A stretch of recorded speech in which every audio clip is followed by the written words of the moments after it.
build an area where you can take a photo or a selfie with it, and you'll be able to see all three like generations of engines behind you in the cell.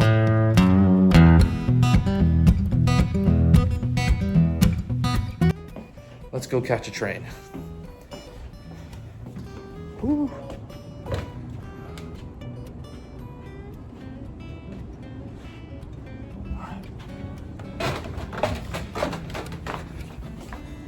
Let's go catch a train. Choo choo.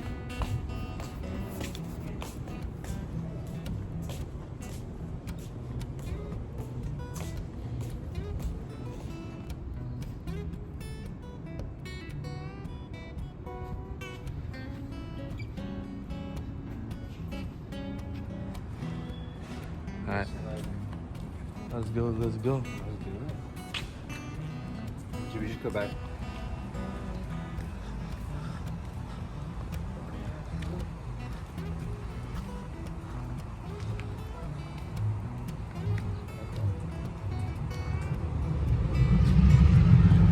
Oh yeah. That's the train we're taking right there. Sure, that's an 18-wheeler. And then we're gonna check out some of this stuff once we get back. Burn. You see that? Like, crane? Oh yeah, that crane's messed up. Avi, I know you're not a train guy like me, but what do you think of the museum so far? You find it interesting, some aspects? I'm kind of surprised how well kept a lot of the insides are. Like some of them are just like still fancy. Like, it's obviously old, but I can like picture myself being like comfy on that in that train cabin. You know? Yeah, the one with all the beds in it. Yeah. I like it. I like it. Nice. Let's see if I can get a snapshot. Little Canadian Pacific switcher. Gonna pull us around the museum grounds. Takes about half hour. And it does 2 laps, I believe, so. Should be fun. Should be fun. All right, so the museum was started in 1956 by a group of local businessmen here in the Fox Valley. They wanted to save the steam engine. They found a steam engine and they parked it here at this park called Cook's Park. This park is actually part of the city of Green Bay. Even though we're surrounded by Ashwaubenon on 3 sides and unincorporated county land on the 4 side over there. We pay $1 a year in 10-year increments to the city, and we can use this land as a museum so long as we continue it as a museum in perpetuity. And with the construction that we have going on, I'm pretty sure that's going to continue for quite a while. It's about a $17 million plus investment that's going on. And I'll tell you about that when we get over around to see it. This creek looks more like this side, back 200 years ago. This is all modern. It's been widened, it's been filled in. The Corps of Engineers did all kinds of work to stop flooding.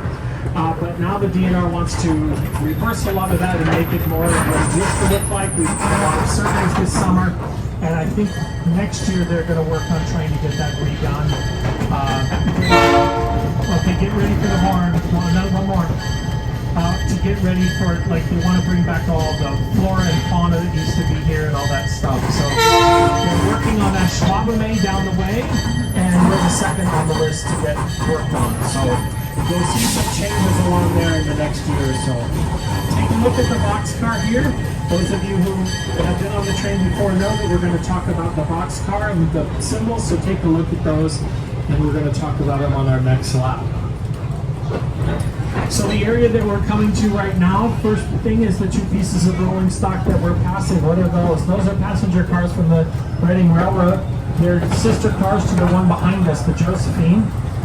They all came to the museum here about 60 years ago, and they were numbered XYZ. We renamed one of them Josephine in honor of Josephine Lecresty. She's one of the benefactors of the museum. That car there, the left one, is used as a swamp. I don't know what this one is. It's all part of Terror on the Fox. Terror on the Fox is a Halloween production with 13 Thor Productions. There's been a haunt here since about 30 years almost.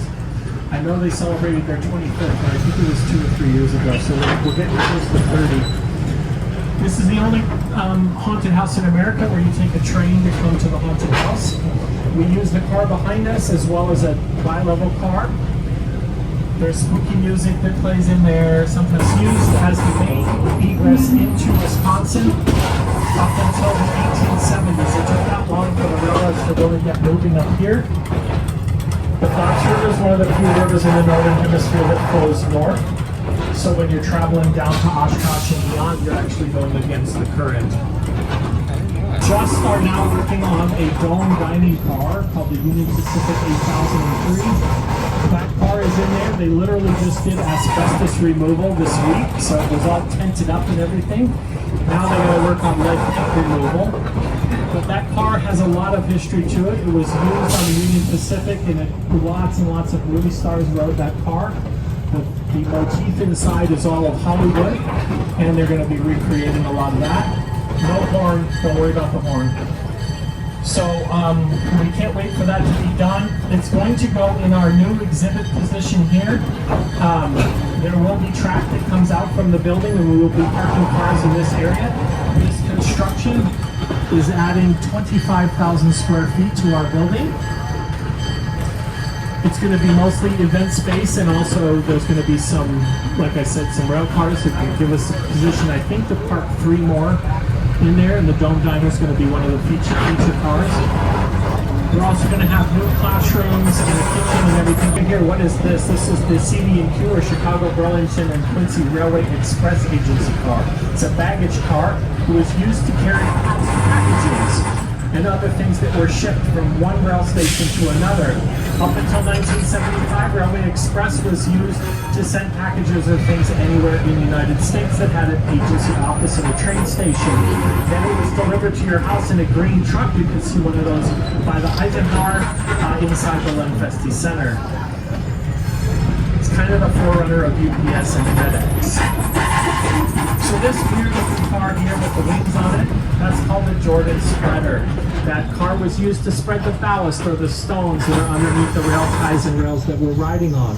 If it wasn't for those stones, we would sink into the ground.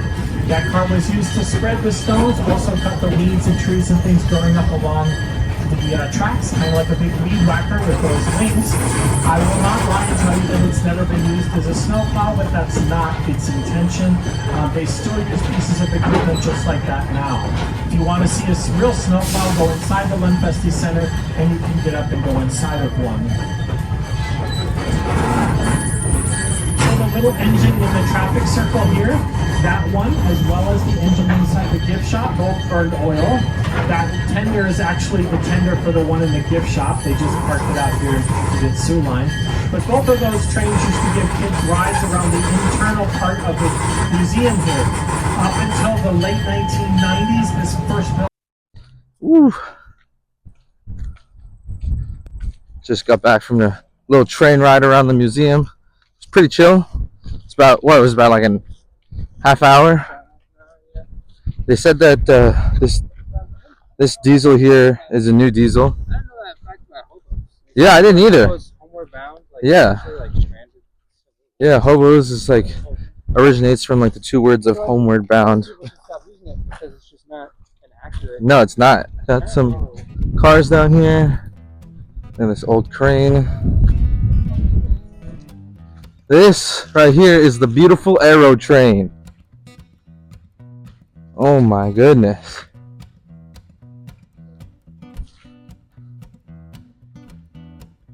Ooh, a 284.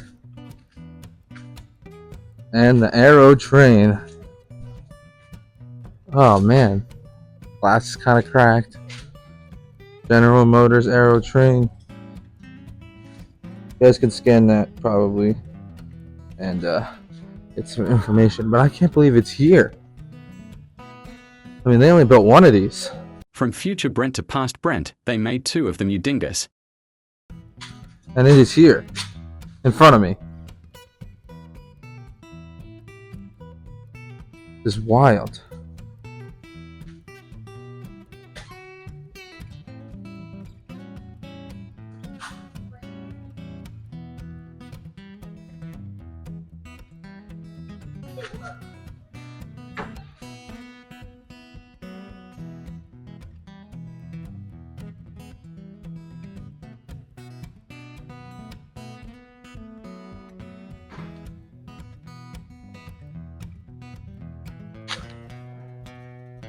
Don't know if you guys can really see in there or not, but yeah, I saw.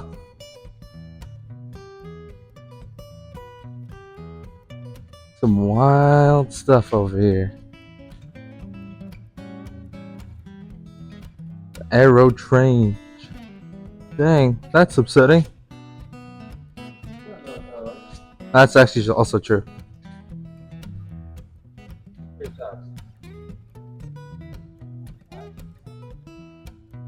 Beautiful. Dynometer. Oh. What? That's crazy. That's a cool name for it. Dynamo meter. Dynamo. Hey. It's just like a sign slab almost. It was like a car that was used to measure locomotive's tractive effort.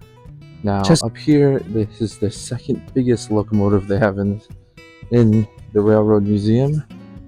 The Santa Fe 5017 Texas 210-4, I believe.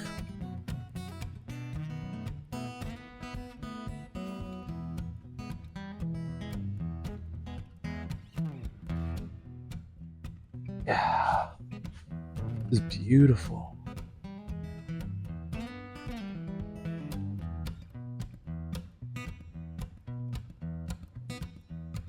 Oh my goodness, I can't believe I'm seeing this up close.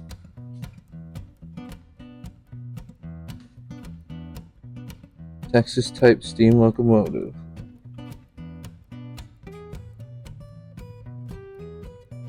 Wow. Look at its 5 driving wheels on either side. I believe the Union Pacific right now are actually currently trying to refurbish and rebuild their Texas type steam locomotive.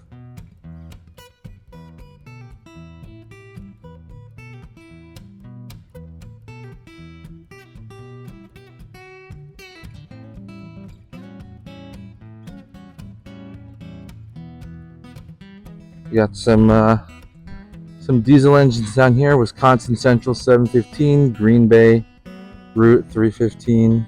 Don't know exactly what diesels they are, so all you diesel heads, let me know.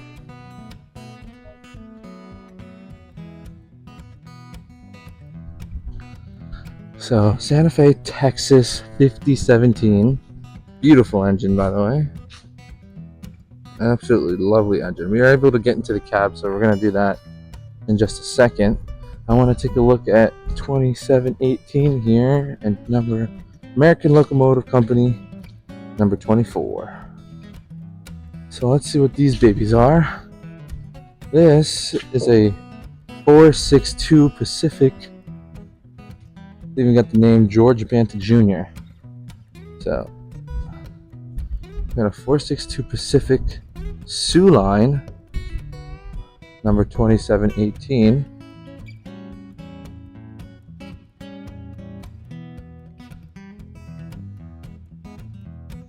Let me zoom out for you guys so you guys can get the whole view of this big boy. Then over here is Lake Superior and Ishpeming number 24.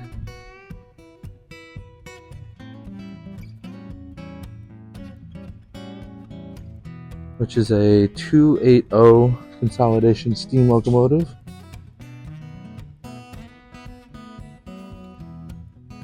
Beautiful. Hopefully we're able to get into the cab of this, but we can get into the cab of this one and the Texas, so let's go. So probably went under a different name at some point, but it's the cab.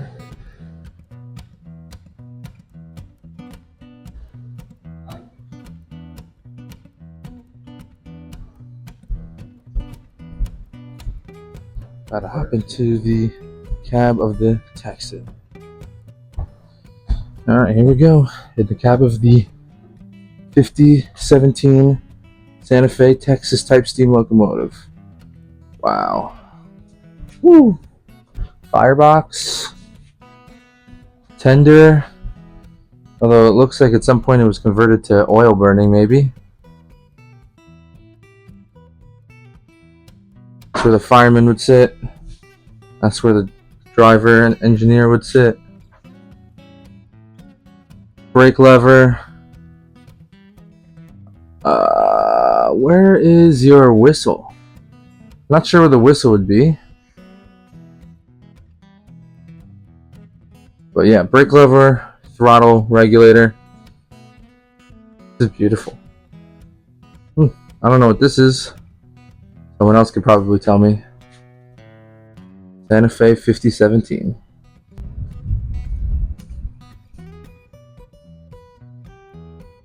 Wow. Just beautiful. Look at this. Look at this size comparison. Ready? Look at that spider. I don't know if you guys can see that. Anyways.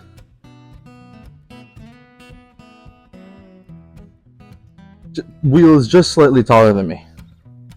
Crazy. Absolutely crazy.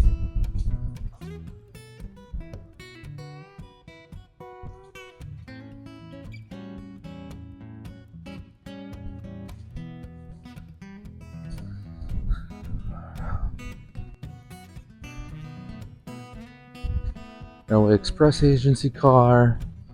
We're coming up on some diesels up here, and it looks like they're in the midst.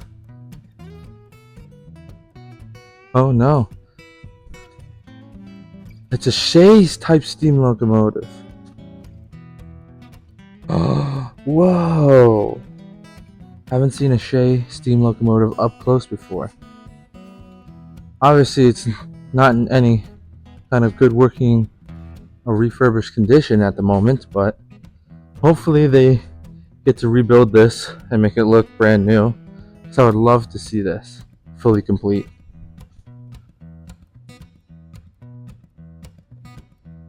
Wow, look at that. Look at that running gear. Woo! Got some old style cars here.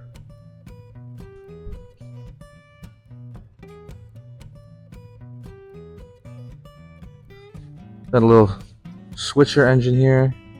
You got two little switcher engines.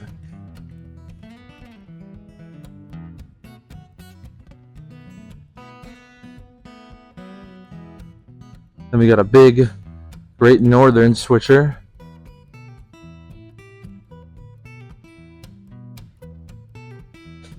Over here is the Milwaukee Road switcher, which I'll get up on the other side and show you guys the engine on that, which is awesome. Canadian Pacific boxcar.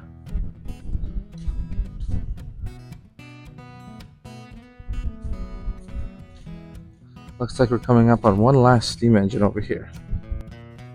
Looks like we're coming up on beautiful steam locomotive. 282. Not sure what this is. Built by the Baldwin Locomotive Works. Birmingham Southern. Wow, she's beautiful.